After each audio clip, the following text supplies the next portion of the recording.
हमारे साथ हमारी एक्सपर्ट मौजूद है, हमारे नफ्सियात वजीहा जफर साहिबा। वेलकम टू सुनो पाकिस्तान। वजीहा, कैसी हैं आप? और हमें बताएं कि नफ्सियाती मसाइल जो हैं ये क्यों बढ़ते जा रहे हैं, इलामात क्या होती हैं, अंदाज़ा कैसे लगाया जा सकता है कि हमारे साथ जो शख्स मौजूद है इसमें कोई नफ्सियाती इशू है?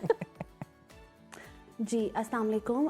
अच्छा, ये जो टॉपिक है डेफिनेटली अब इसलिए भी इतना ज़्यादा इस पर बात की जा रही है क्योंकि हम आए रोज़ गुजरते दिनों के साथ देख रहे हैं न्यूज़ में, अपने इर्द गिर्द माहौल में, इन्वायरमेंट में इस तरह की खबरें देखने को सुनने को मिल रही हैं जिसमें लोग सुसाइड या डिप्रेशन, एंजाइटी की बहुत बात कर रहे हैं।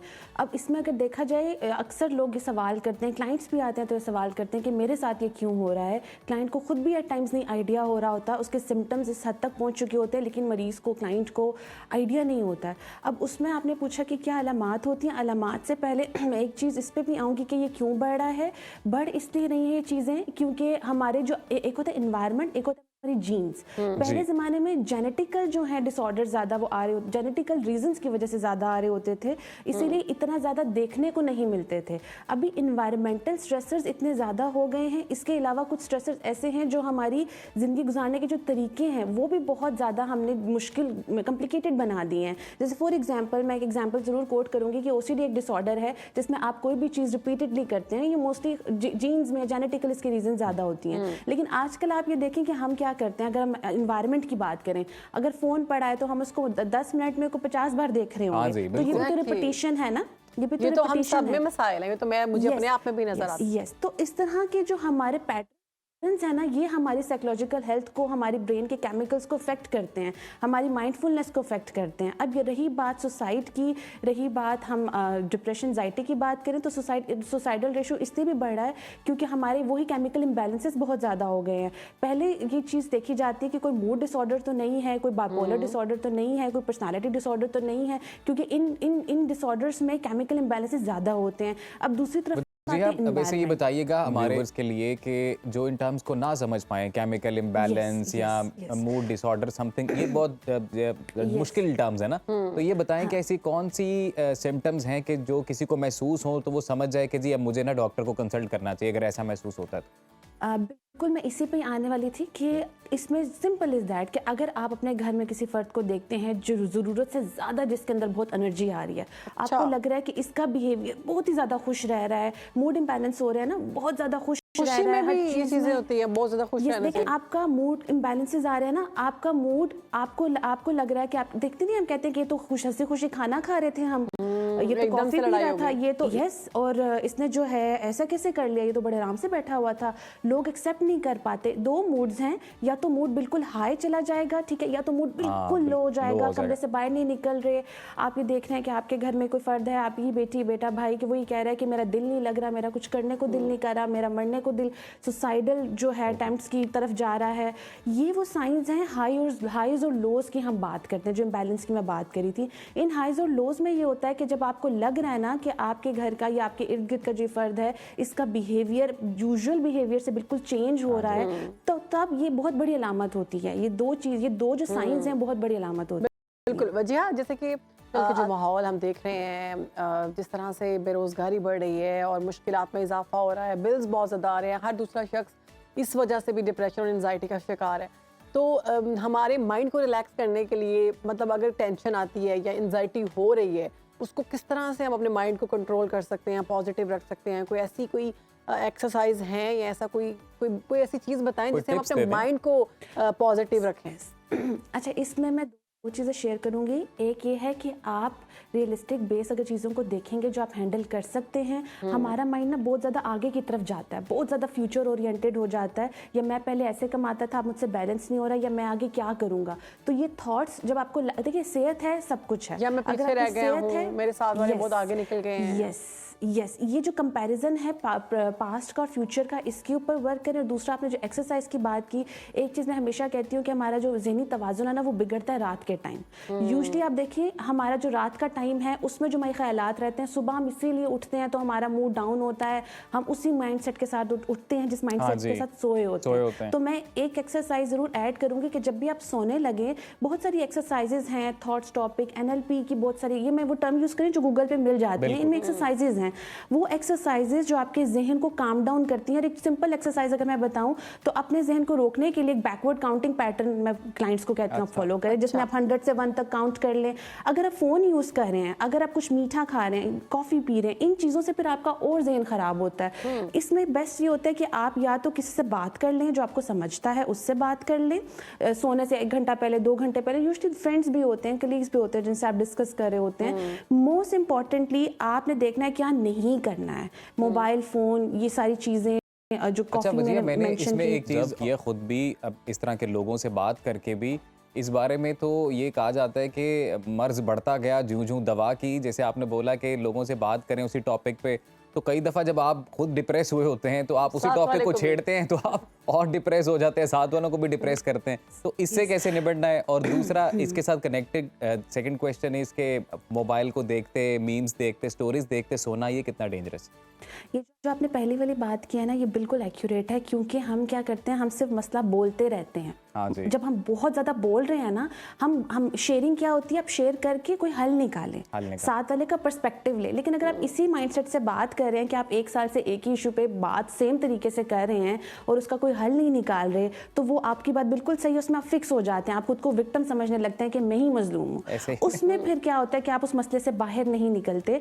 आप जब किसी से बात करें तो आप जहन में ये एक एक्सपेक्टेशन अपने लिए रखें कि मुझे इसका हल निकालना है, मुझे किसी दूसरे का नज़रिया लेना है इसके ऊपर, राइट। अब दूसरा आपने जो बात की मीम्स के हवाले से, तो उसमें क्या है कि जो भी हम वीडियोस देखते हैं हमारी इमोशनल ट्रिगर्स करती हैं। हम ऐसी वीडियोस देख रहे हैं जिसमें किसी का मर्डर है, हम सुसाइड के ऊपर देख रहे हैं, हम एक तरफ शादी की वीडियोस देख रहे हैं, तो हमारे मूड जो है ना, मूड स्विंग्स होते हैं। एक तरफ आप खुश हो रहे हैं, एक तरफ आप उदास हो रहे हैं। जब आप इस कंडीशन के साथ सोते हैं तो आपकी बॉडी जो है ना, वो आप ऐसे अलर्ट जोन में सोती है।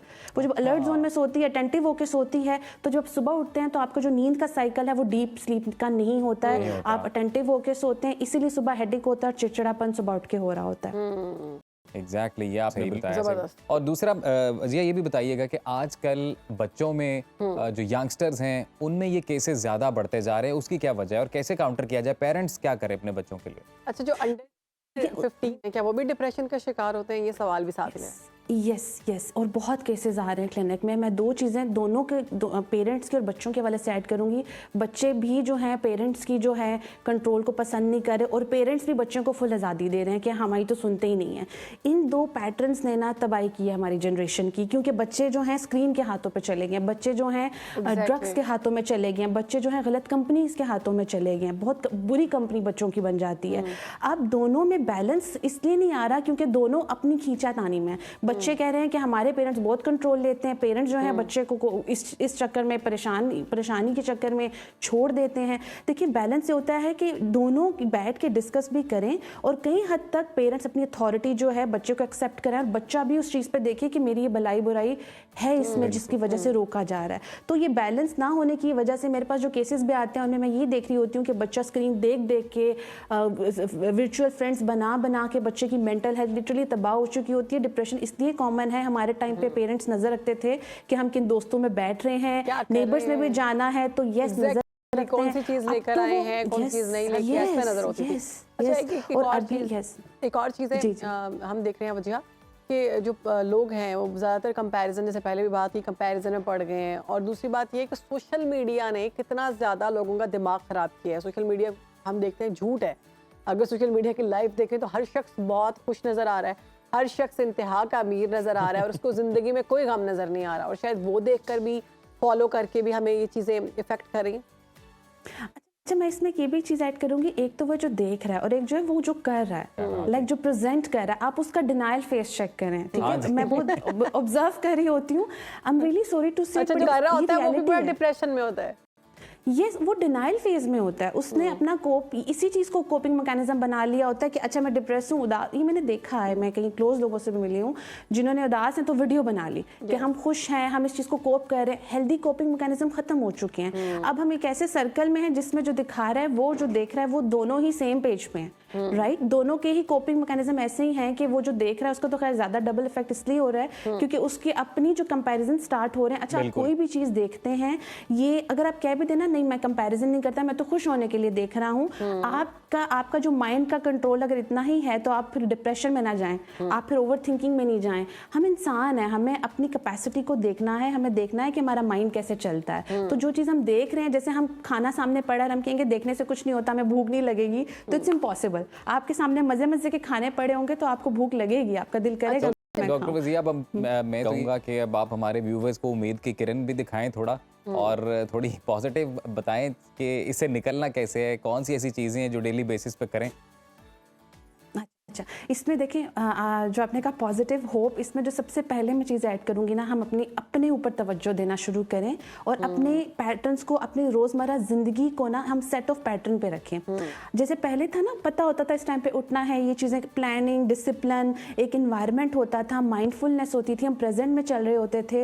वो चीज़ बहुत कमी आ चुकी है। आप खुद भी अपने दोस्तों में हम खुद अपने अंदर नोट करते हैं, बेचैनी बहुत हो चुकी है। तो उस चीज़ के लिए आप जितना प्रेजेंट में रहेंगे, जितना माइंडफुल रहेंगे, जितना ग्रेटिट्यूड, जितना आप खुदा का शुक्र और अपने इर्द गिर्द चीज़ों को देख के शुक्र अदा करेंगे, ट्रस्ट मी, मैंने कुछ क्लाइंट्स को ऐसी प्रैक्टिसेस करते हुए भी देखा और मैंने देखा है कि वो अपनी मेंटल हेल्थ से कितना इंप्रूव करते हैं। घर में जो खवातीन है उनको लास्ट मैसेज दे दें, क्योंकि वो घरेलू रूटीन तो तकरीबन सेम होती है। उठो, नाश्ता बनाओ, खाना बनाओ, साफ सफाई करो या करवाओ, उसके बाद फिर लंच बनाओ और बच्चों को देखो, हस्बैंड को देखो, इन लॉज को देखो।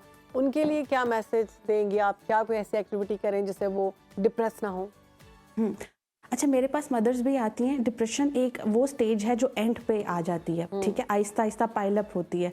आप रोज़मर्रा, जैसे मैंने पहले बात की, कि अपने लिए 15 मिनट 20 मिनट ज़रूर निकालें। और वो नहीं है कि डिप्रेसिव ड्रामा देख के निकाल रहे हैं। फीमेल ये भी कहती है कोई डिप्रेसिव ड्रामा देख लिया, कंटेंट दे, यस। तो आप अपने लिए मी टाइम निकालें 15-20 मिनट, जिसमें, क्योंकि आप देखिए मदर्स यूजली मुझे आके कह रही होती हैं बच्चे पे चीखते हैं, मैं पता ही नहीं होता, क्योंकि आप खुद से कनेक्टेड नहीं है। खुद से कनेक्टेड होने के लिए कुछ भी अपने लिए मज़े का बना लें, कुछ ऑर्डर कर लें, या कुछ अपनी एक्टिविटीज़, अपनी हॉबीज़ रोज़मर्रा ज़िंदगी में लाजमी रखिए। कोई बुक रीडिंग ही हो जाए, इससे आप फीमेल के लिए बहुत ज़रूरी है, क्योंकि फीमेल का एक सेट ऑफ पैटर्न चल रहा होता है जिसकी वजह से mental health. Thank you so much Wazia, आपने बहुत ज़बरदस्त टिप्स दी।